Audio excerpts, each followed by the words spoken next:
Welcome back to Leveraging Leadership. Here's a question I get pretty often is, Emily, what do I do with an incompetent team member? I get that question point blank, and sometimes I get variations or versions of that question. So my first response is, what do you mean by incompetent? So what do you mean by incompetent? What is your definition? Most of the time when people are using that language, they're actually indicating and expressing frustration that someone doesn't have the same work pace or work quality as they do. So they don't do things as quickly as I would have done. I would have had that done in 4 hours and they're taking a week. They aren't doing it to the standard that I would do it. They're not doing it in the way that I would do it. I've always done it this way, and they're doing it some other way.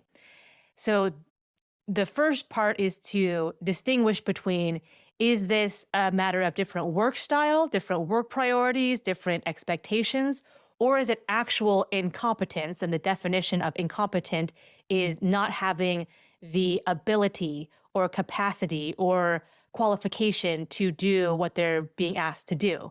So those are two very different things.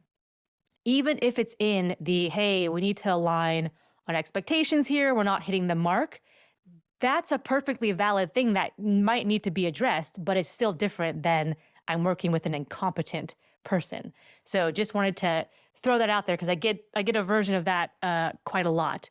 And I also wanted to add, as a leader, not everyone on your team is going to be a top performer. That's just the reality of what it is. So if you have 10 people, not all 10 are going to be rock stars knocking out of the park, your next CEO, your next C-suite member.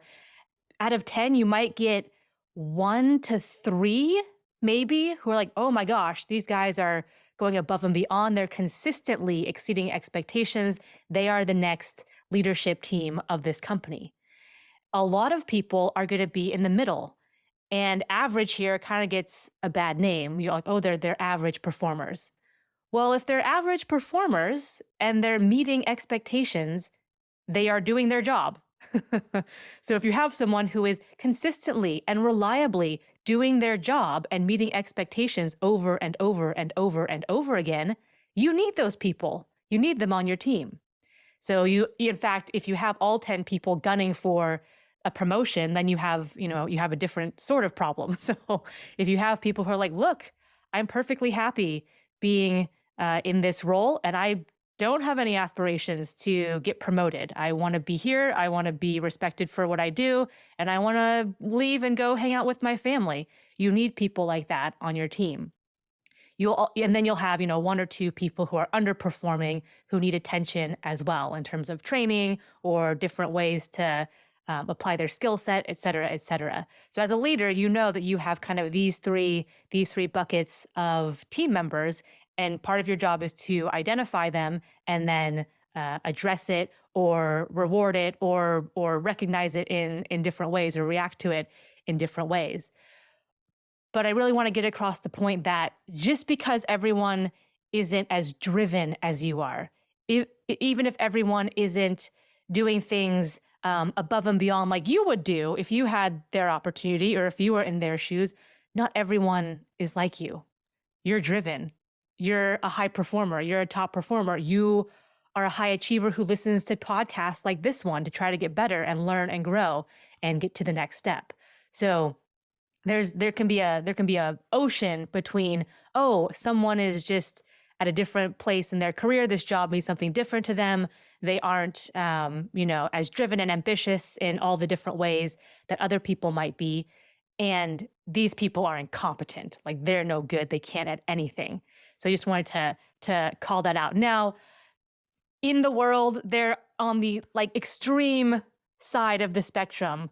There is, you can't fix stupid, right? Like, that might not be the most PC thing to say, but you can't fix stupid. And if you've got that where it's nothing is going to help this situation, then that is a thing. And as a leader, as a team leader, you do need to address that. And it might be, hey, you're best suited for an entirely different role at the company. Hey, we need some more, training in this area type of thing. And sometimes it's not a good fit. and we need to find another opportunity for this person that might be outside of the company and no longer working on the team. But I just wanted to throw that out there because as chief of staff, you of course are working with a whole bunch of different team members, and certainly part of your job is to evaluate and assess how different team members are doing. And if you're sitting there pulling your hair out going, this person is a raging incompetent, what do I do? Take a second, breathe, and say, what is really happening here? If they are truly incompetent, that's one conversation. If there's, there's a different expectation and priority and ways of doing things, and I need them to even come closer to my way of doing things for reasons X, Y, and Z, maybe it serves the customer best, maybe it's the internal process we agreed upon, then those are all conversations you can have too, but slightly different ones. So just throwing that out there. Go forth, be good chiefs of staff, be great leaders, and I will catch you next time on Leveraging Leadership. If you'd like some more information on the topic discussed in this episode, head over to nextlevel.coach and click on the resources page for some helpful free downloads.